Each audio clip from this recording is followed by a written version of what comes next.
الله وعمل صالحا وقال النبي صلى الله عليه وسلم اذكروا محاسن موتاكم صدق الله مولانا العظيم وصدق رسوله النبي الكريم اللهم صل على سيدنا ومولانا محمد وعلى آل سيدنا ومولانا محمد وبارك وسلم علیہ۔ میرے محترم بھائیوں، بزرگوں کی بڑی برکت ہوتی ہے۔ اللہ کے پیارے حبیب صلی اللہ تعالیٰ علیہ وسلم نے اپنی پیاری بیٹی کو فرمایا تھا، اے بیٹی، جب جہان سے میری رخصتی ہو جائے گی تو دنیا میں برکت کم ہو جائے گی۔ میرے محترم بھائیوں، اللہ کے پیارے حبیب صلی اللہ تعالیٰ علیہ وسلم سے نہ کوئی بڑا قریب ہے اور نہ ہی کوئی بڑا امام ہے اور نہ ہی کوئی بڑا دائی ہے۔ آپ دائی اللہ تھے۔ اللہ کے پیارے حبیب صلی اللہ تعالیٰ علیہ وسلم نے اللہ کے دین کی دعوت کے لیے بہت مشقتیں اٹھائی، بہت تکلیفیں اٹھائی، بہت مصیبتیں اٹھائی اور بڑی بڑی مصیبتوں کے پہاڑ جھیلے، لیکن اللہ کے پیارے حبیب صلی اللہ علیہ وسلم ہر لمحہ اس بات پہ مسرت کا اظہار کرتے تھے کہ اللہ کا دین دنیا میں عام ہو جائے، عام ہو جائے۔ نبی کریم صلی اللہ علیہ وسلم کی رحلت کا وقت ہے اور سفر آخرت ہے اور اپنی پیاری بیٹی کو پاس بٹھایا ہے اور آپ فرما رہے ہیں فاطمہ ایک ملی صالحہ، اے میری بیٹی نیک عمل کرنا، نیک عمل کرنا، نیک عمل کرنا۔ پاک محمد صلی اللہ علیہ وسلم اگر اپنی بیٹی کو ایک دفعہ فرما دیتے وہ بھی کافی تھا، 3 دفعہ کیوں فرمایا؟ امت کو نصیحت کرنی تھی کہ میری امت جب عمل سے ہٹ جائے گی تو پھر گر جائے گی اور پھر زوال پذیر ہو جائے گی۔ اللہ کے ہاں عمل کی طاقت ہے، نماز ہے، روزہ ہے، حج ہے، زکوٰۃ ہے، سچ بولنا ہے، پورا تولنا ہے، ماں باپ کی تابع فرمانی ہے، ماں باپ کے ساتھ حسن سلوک ہے، بڑوں کا ادب ہے، چھوٹوں پہ رحم ہے۔ کوئی پورا بزرگ اگر تکلیف میں ہے تو اس کے دکھ درد میں شریک ہونا ہے۔ اللہ کے پیارے حبیب صلی اللہ علیہ وسلم کو یہ یقین ہے اور آپ یقین سے فرما رہے ہیں کہ فاطمہ تو جنت کی عورتوں کی سردار ہے، اس کے باوجود اپنی بیٹی کو نصیحت فرما رہے ہیں، بیٹی میرے نسب پہ ناز نہ کرنا اور میری ختم نبوت پہ فخر نہ کرنا کہ میں اللہ کا آخری نبی ہوں، میں نہ عمل کروں تو میں تو بخشی بخشائی ہوں۔ اللہ کے پیارے حبیب صلی اللہ علیہ وسلم نے اصل میں امت کو نصیحت فرمائی ہے کہ امت عمل پہ آ جائے، نیک اعمال پہ آئے گی، اللہ ان کی دعائیں قبول کرے گا، اللہ ان کی ضرورتیں پوری کرے گا، اللہ ان کے روزی اور رزق میں برکت دے گا۔ میرے محترم بھائیوں، ہمارے بزرگ ماسٹر محمد عزیز صاحب مرکز کے اگرچہ ذمہ دار تھے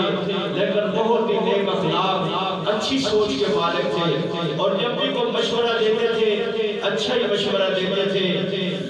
عقل مند لوگ کہتے ہیں کہ جب اچھے مشورے دینے والے چلے جائیں تو پھر اچھائی بھی مر جاتی ہے اور اچھے لوگوں کا تذکرہ بھی اچھا ہی ہوتا ہے۔ آقا علیہ السلام نے فرمایا اذکروا محاسن موتاکم، اپنے مرنے والوں کا ہمیشہ ذکر اچھا ہی کیا کرو اور اچھے لوگ اچھائی دے کر جاتے ہیں، نیکی دنیا میں بھی کام آتی ہے، نیکی آخرت میں بھی کام آتی ہے۔ راستے میں کو روڑا کرنا پڑا ہو آپ اس کو ہٹا دیں، آپ کو ہر بندہ ہی دعا دے گا۔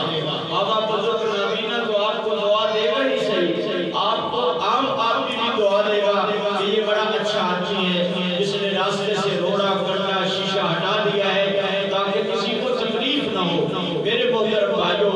اللہ کی رحمت بہت ہی بے قرار ہے، اللہ کی رحمت بہت ہی وسیع ہے۔ اللہ کے پیارے حبیب صلی اللہ علیہ وسلم نے اپنی بیٹی کو رخصتی کے وقت ایک بات فرمائی، وہ حضرت فاطمہ الزہرا رضی اللہ تعالی عنہا رو پڑی، روئی کیوں تھی؟ حدیث کی شرح لکھنے والوں نے لکھا ہے کہ آقا علیہ السلام نے فرمایا تھا بیٹی اب میرے جیسے مشورے تجھے کوئی نہیں دے گا، اب میرے جیسے مشورے تجھے کوئی نہیں دے گا۔ اللہ نے مشورے میں بھی خیر رکھی ہے اور مشورہ خیر کا ہو، مشاورہ فی الامر، فرمایا جب کسی معاملے میں ان سے مشورہ کرو وتوکل علی اللہ، پھر اللہ پہ بھروسہ کرو، اللہ پہ بھروسہ کرو۔ ان اللہ یحب المتوکلین، اللہ پہ توکل کرنے والوں سے اللہ محبت کرتا ہے۔ تو ہمارے محبت کرنے والے بزرگ تھے، اللہ پاک ان کی مغفرت فرمائے، اللہ ان کے درجات بلند فرمائے، اللہ پاک ان کو جنت الفردوس نصیب فرمائے، اور اللہ رب العزت ان کو کروٹ کروٹ راحت و رحمت نصیب فرمائے۔ ماشاءاللہ ان کے نوجوان بچے ہیں اور ان کی برادری ہے، اور آپ بھائی ماشاءاللہ آنے محلہ بھی ہیں، وہ پہل سے بھی بھائی آئے ہوں گے، تو ان کی یہ ایک نصیحت اور مشورہ اس پہ انشاءاللہ آپ عمل کرتے رہیں گے۔ انشاءاللہ اللہ ہماری دنیا بھی بہتر بنائے گا، اللہ ہماری آخرت بھی بہتر بنائے گا، اللہ ہماری آخرت بھی بہتر بنائے گا۔ تو یہ ان کا قصہ ہے کہ وہ دنیا میں خیر چھوڑ کر گئے، ساری زندگی خیر پھیلاتے رہے، گشت کبھی کرتے، کبھی چلے پہ چلے جاتے، کبھی ماشاءاللہ جماعتوں کی رسولی، کبھی جماعتوں کی نصرت، کبھی سروزے، ماشاءاللہ ہر وقت متحرک ہی رہتے تھے، اور اکثر اوقات ان سے ملاقات ہوتی تھی تو ان کے آمدن کا سوال نہیں ہوتا تھا، آدمی بڑے بہانے بناتا تھا، اور مجھے بڑی مجبوری ہے اور بہت بڑی گھر میں مسئلہ ہے، تو بس وہ پھر بھی کہتے کہ کوئی بات نہیں ہے، اللہ کرم کرے گا، آپ نے ضرور آنا ہے، آپ نے ضرور آنا ہے۔ اس لیے میرے محترم بھائیو، اللہ ہمیں بھی یہ درد نصیب فرمائے، اور اللہ رب العزت ہمارے بزرگوں کی مغفرت فرمائے، اللہ پاک ان کو جنت الفردوس نصیب فرمائے۔ یہ ان کے بچوں کے لیے میں بات کر رہا ہوں کہ اچھے بچے ماں باپ کا نام بلند کر دیتے ہیں اور ان کی شہرت کو اور بلند کر دیتے ہیں۔ تاریخ والوں نے ایک جملہ لکھا ہے کہ باپ ہو فرنوف جیسا اور بیٹا ہو ربیعۃ الرائے جیسا۔ سوچنے کا مسئلہ ہے کہ فرنوف کون تھا؟ یہ عرب کا ایک پورا بزرگ تھا جس کی داڑھی کے بال سفید تھے، سر کے بال سفید تھے، سینے کے بال سفید تھے، یعنی جسم کے بال بھی سفید تھے، بڑھاپا اتنا چھا گیا تھا۔ اللہ کی قدرت ہے، فرعون تو اللہ کے راستے میں سفر کے لیے نکلا اور گھر والی سے مشورہ کر کے نکلا، وہ گھر والی بھی اللہ کی بڑی نیک بلیغ تھی جو اللہ کے راستے میں جانے سے کبھی روکتی نہیں تھی۔ آج ہمارے ہاں بہانے بڑے ہیں، ہمارے ہاں رکاوٹیں بڑی ہیں، ہمارے ہاں بھی مجبوری اسی وقت بن جاتی ہیں۔ اللہ کی قدرت ہے، وہ اللہ کے فضل سے نکلے، گھوڑے پہ سوار ہوئے اور ایڑی لگائی اور گرد و غبار اٹھا۔ اس وقت سڑکیں پکی نہیں تھی، سڑکیں کچی تھی، گرد و غبار ایسا اٹھا کہ فرعون اس گرد و غبار میں چھپ گیا اور تھوڑی ہی دیر بعد نظروں سے اوجھل ہو گیا۔ اللہ پاک کی قدرت ہے، 30 سال واپس نہیں آیا۔ اللہ پاک نے اس کے جانے کے بعد 6-7 سال بعد امید تو پہلے تھی، ایک بیٹا دیا۔ ماں بھی بڑی دیانتدار تھی جس نے اپنے باپ، اس کے باپ کی وراثت کا ختم نہیں کیا۔ اصل علم کی میراث ایمان ہے، ایمان ہے، علم بھی ایمان سے ہی فائدہ دیتا ہے۔ اگر ایمان نہ ہو تو علم کا کوئی فائدہ نہیں ہے، نہ کوئی فائدہ نہیں ہے۔ العلم بلا عمل وصحاب بلا مطر، علم بغیر عمل کے ایسے ہے جیسے بادل بغیر بارش کے ہو، یا درخت بغیر پھل کے ہو۔ اللہ کی قدرت ہے، اللہ نے کیا پھل لگایا کہ ماں نے مدرسے میں داخل کروایا، بچہ حافظ بنا، پھر قاری بنا، پھر عالم بنا، پھر عامل بنا، پھر حامل بنا، پھر کامل بنا، پھر مسجد نبوی کا مدرس بنا، اور مدرس بھی وہ بنا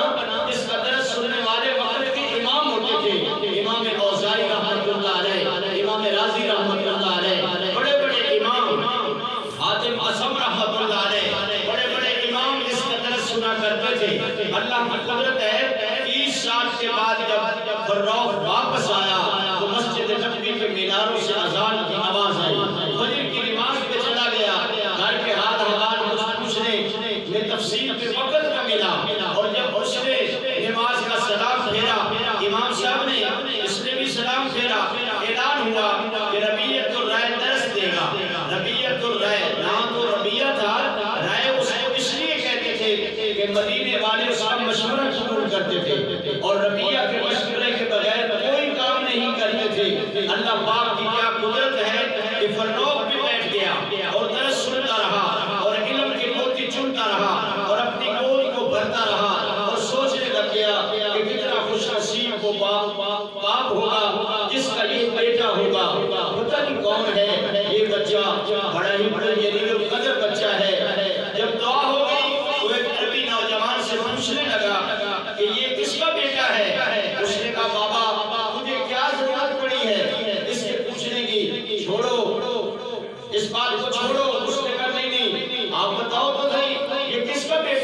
کہ کل میری قبر پہ آ کے کلام اللہ پڑھے گا، کل میری قبر پہ آ کے دعا کرے گا، کل میرے لیے قبر آخرت کی بہتری کی اور درجات کی بلندی کی دعا کرے گا،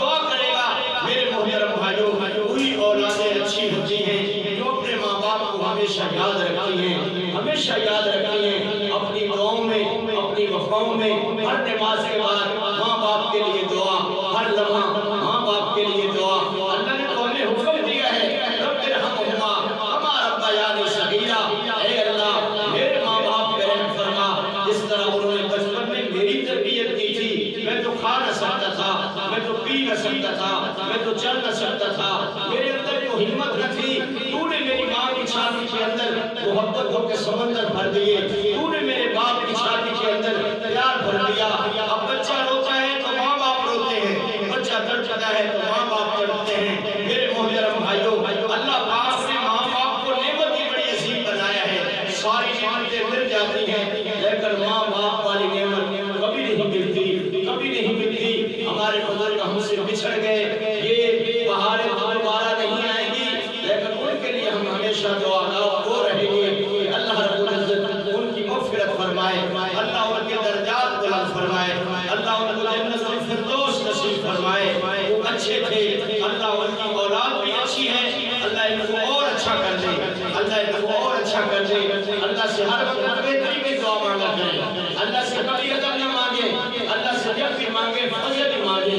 عدل کریں تے تھر تھر کمبل اونچیاں شانہ والے، فضل کریں تے بخش دامن میں جہن مقالے۔ اس لیے اللہ سے جب بھی مانگو اللہ کا فضل مانگو، اللہ فضل فرما دے، اللہ رحم فرما دے، اللہ کرم فرما دے۔ میرے محترم بھائیوں، آپ کی اور میری نماز مکمل نہیں ہوتی جب تک ہم اپنے ماں باپ کے لیے دعا نہیں مانگتے۔ اللہ نے ضروری کر دیا کہ تیری نماز میں نے مکمل نہیں ہونے دینی جب تک تو نے ماں باپ کے لیے دعا نہیں کرنی۔ اس لیے ماں باپ زندہ ہوں، ماں باپ اس دنیا سے چلے گئے ہیں، ان کے لیے پھر بھی دعا مانگو، پھر بھی دعا مانگو۔ دعا عبادت کا مغز ہے، دعا مومن کا ہتھیار ہے، اور دل سے مانگی ہوئی دعا اللہ کی تقدیر کو بدل دیتی ہے۔ ٹوٹ بیٹھا کوئی تو دعائیں دیتا ہے، میں ڈوبتا ہوں سمندر اچھال دیتا ہے۔ جانا تو ہر انسان نے ہے، صدر نے بھی جانا ہے، وزیر نے بھی جانا ہے، امیر نے بھی جانا ہے، فقیر نے بھی جانا ہے، چھوٹے نے بھی جانا ہے، بڑے نے بھی جانا ہے، جانا ہر ایک انسان نے ہے۔ لیکن میرے محترم بھائیوں، اصل ماں باپ کے چلے جانے سے اولاد دعاؤں سے محروم ہو جاتی ہے۔ ماں باپ کی دعائیں اولاد پر پہرا دیتی ہیں، ماں باپ کی دعائیں اولاد پر چوکی دارا کرتی ہیں، ماں باپ کی دعاؤں سے اللہ اولاد کو رنگ لگاتا ہے، اللہ پاک بہاریں لے آتا ہے۔ اس لیے ماں باپ بڑی نعمت ہے۔ ہمارے بزرگ تو ہم سے بچھڑ گئے، ان کی اماں زندہ ہیں، اللہ ان کو قدر کرنے کی توفیق عطا فرمائے، اور اللہ رب العزت جتنوں کے ماں باپ زندہ ہیں ان کو ان کی خدمت کرنے کی توفیق عطا فرمائے، اور جن کے اس جہان سے چلے گئے ہیں اللہ رب العزت ان کی مغفرت فرمائے، اللہ ان کے درجات بلند فرمائے۔ اب مرنے والے کے زندہ لوگوں میں کچھ حق ہوتے ہیں، ان میں سب سے بڑا حق ہے دعا کرنا، دعا کرنا۔ تو دعا سے پہلے مشروع طریقہ ہے کہ ہم سارے ایک دفعہ درود شریف، ایک دفعہ سورہ فاتحہ اور 3 دفعہ قل هو اللہ احد یہ پڑھیں۔ حدیث پاک میں آتا ہے جو سورہ اخلاص سے پڑھتا ہے اللہ پاک پورے قرآن پاک پڑھنے کا ثواب عطا کر دیتا ہے۔ اس کو یہ نہیں سمجھ لینا چاہیے کہ جو لوگ پورا قرآن پاک نہیں پڑھتے سورہ اخلاص 3 دفعہ پڑھ لیتے ہیں، یہ غلط ہے۔ ہاں، وقت کی نزاکت اور اختصار کی وجہ سے اگر اس طرح کر لو تو اللہ قبول کر لیتا ہے۔ اصل بہترین طریقہ اور اصل طریقہ یہی ہے کہ قرآن کو ترتیب سے پڑھو، روزانہ پڑھو، پایہ پڑھو، آدھا پارہ پڑھو، پارہ پڑھو، پونا پڑھو، جتنا پڑھ سکو روزانہ پڑھتے رہو، پڑھتے رہو، پڑھتے رہو۔ جب قرآن پاک مکمل ہو جائے تو پھر اپنے مرنے والوں کے لیے دعا کرو، بلکہ روزانہ جتنا پڑھ سکو اتنا پڑھ کے دعا کر لیا کرو، دعا کر لیا کرو۔ اس لیے انشاءاللہ دعا کرتے ہیں آپ تمام احباب، ایک دفعہ درود شریف، ایک دفعہ سورہ فاتحہ اور 3 دفعہ قل هو اللہ احد اللہ الصمد لم یلد ولم یولد یہ پڑھ لیں انشاءاللہ، پھر اس کے بعد انشاءاللہ دعا کرتے ہیں۔ سیدنا و مولانا محمد وعلی آل سیدنا و مولانا محمد وبارک وسلم علیہ یا اول الاولین یا آخر الآخرین یا ذا القوة المتین یا رحم المساکین ارحم یا ارحم الراحمین اکرم یا اکرم الاکرمین اللہم اغفر لنا فإنک خیر الغافرین اللہم ارحمنا فإنک خیر الراحمین اللہم انصرنا فإنک خیر الناصرین اللہم ارزقنا فإنک خیر الرازقین اللہم اهدنا ونجنا من القوم الظالمین اللہم حبب إلینا الإیمان وزینه فی قلوبنا وقرب إلینا الكفر والفسوق والعصیان وجعلنا من الراشدین اللہم ربنا لا تجعلنا فتنة للقوم الظالمین ونجنا برحمتك من القوم الكافرین ربنا اغفر لنا ولإخواننا الذين سبقونا بالإيمان ولا تجعل في قلوبنا غلا للذين آمنوا ربنا إنك رؤوف رحيم اللهم اغفره وارحمه واعف عنه وادخله الجنة الفردوس اللهم اغفره وارحمه واعف عنه وادخله الجنة بغير حساب اے کریم آقا ہم تیرے کمزور بندے ہیں ہم تیرے کمزور بندے ہیں ہمارے عمل کمزور ہمارا ایمان کمزور ہماری نماز کمزور ہمارے روزے کمزور ہماری طاقت کمزور اللہ اس کمزوری کے عالم میں تیرے سامنے ہاتھ اٹھائے ہیں ہمارے بزرگ تیرے دیش میں آئے ہیں ایک مسافر تیرے وطن میں آیا ہے ایک پردیسی تیرے دیش میں آیا ہے اے کریم اللہ ان کے ساتھ اپنے خصوصی کرم والا معاملہ فرما اللہ ہمارے بزرگ ماسٹر محمد نذیر صاحب کے ساتھ مہربانی والا معاملہ فرما اپنے خصوصی رحم والا معاملہ فرما اپنے فضل والا معاملہ فرما آسانی اور مہربانی والا معاملہ فرما یا اللہ پاک کو جنت الفردوس نصیب فرما یا اللہ پاک کو کروٹ کروٹ راحت و رحمت نصیب فرما یا اللہ پاک کا تقاضۂ بشریت انسان ہے آخر پوری زندگی میں کوئی کوتاہی ہوئی اپنے فضل سے معاف فرما اپنی مہربانی سے معاف فرما اللہ تو نے فرمایا تیرے حبیب نے بتایا کہ تیرے راستے کی بڑی برکات ہے اللہ ساری زندگی تقریباً انہوں نے تیرے راستے میں گزاری کہیں گشت کیے کہیں سے روزے کہیں چلے کہیں 4 مہینے سال اللہ اس کی برکت سے ان کی مغفرت فرما اللہ اپنے دین کی دعوت کی برکت سے ان کی مغفرت فرما اللہ پاک ان کے پسماندگان کو ان کے بیٹوں کو ان کی بیٹی ان کے گھر والوں کو صبر جمیل نصیب فرما صبر جمیل نصیب فرما اے میرے مالک ہم تو بزرگوں کی برکتوں سے محروم ہو گئے ہم تو یتیم ہو گئے پچھلے سال بھی ہمارے کافی بزرگ اس جہان سے رخصت ہوئے اور اس سال بھی بہت سارے بزرگ جہان سے چلے گئے اللہ یہ جہان فانی ہے ہم نے بھی تیرے پاس آنا ہے ہمیں مرنے سے پہلے مرنے کی تیاری کرنے کا توفیق عطا فرما میرے مالک ہم سے راضی ہو جا میرے اللہ ہم سے راضی ہو جا جتنے کلمہ پڑھنے والے فوت ہو گئے یا اللہ تمام کی مغفرت فرما یا اللہ پاک ہمارے ماں باپ ہمارے بزرگ ہمارے استاد سب کی مغفرت فرما یا اللہ ہم تیرے در کے سوالی ہیں یا اللہ ہم تیرے در کے بھکاری ہیں یا اللہ ہم تیرے در کے مانگتے ہیں یا اللہ ہم تیرے در پہ ہاتھ اٹھانے آئے ہیں اللہ ہم جوڑیاں پھیلا کے آئے ہیں میرے اللہ ہم تیری محنت کرنے آئے ہیں میرے اللہ ہم تیری محنت کرنے آئے ہیں میرے اللہ ہم تیری محنت کرنے آئے ہیں ہماری محنت مان جا ہماری محنت مان جا سبوں کے سبھی بادشاہ سبوں کے سبھی بادشاہ تیرے در کا سوالی کبھی خالی نہیں گیا تو ہم کمزوروں کو حکم دیتا ہے ام السائل فلا تنہر کوئی سوالی تمہارے دروازے پہ آ جائے اس کو خالی نہ موڑو اللہ ہم تو کمزور ہیں تو سبھیوں کا سبھی بادشاہ ہے تو اپنے در کے سوالیوں کو خالی کیسے موڑے گا کیسے موڑے گا تیری رحمت کیسے گوارا کرے گی میرے پیارے اللہ میرے قریب اللہ رحیم اللہ الملک اللہ القدوس اللہ السلام اللہ المؤمن اللہ المهيمن اللہ العزیز اللہ الجبار اللہ المتکبر اللہ الخالق اللہ المالک اللہ الرازق اللہ الباسط اللہ الباسط اللہ المبدی اللہ المميت اللہ المحیی اللہ یا اللہ یا اللہ یا اللہ یا اللہ ہم گناہگاروں نے ہاتھ اٹھائے ہوئے ہیں مہربانی فرما ہم سے کرم ہاتھ اٹھائے ہوئے ہیں، اپنا کرم فرما، اپنا کرم فرما۔ ہم سارے ہی تیرے گھر کے نوکر ہیں، اور اپنے نوکر پر تو مالک ویسے مہربان ہوتا ہے، اپنے نوکر پر تو مالک ویسے مہربان ہوتا ہے۔ نوکر سے کوئی نافرمانی بھی ہو جائے مالک پھر بھی معاف کر دیتا ہے، اور نوکر جب پورا ہو جائے تو مالک اس کو ویسے چھٹی دے دیتا ہے۔ اللہ ہم پورے ہو گئے، ہماری داڑھی کے بال سفید ہو گئے، سر کے بال سفید ہو گئے۔ اللہ ہمارے دل میں صاف فرما، اللہ ہمارے دل میں پاک فرما، ہمارے دلوں کو بغض سے، ہمارے دلوں کو غیبت سے، ہمارے دلوں کو کینے سے، ہمارے دلوں کو حسد سے، ہمارے دلوں کو ہر قسم کی برائی اور بے حیائی سے پاک فرما، پاک فرما، پاک فرما۔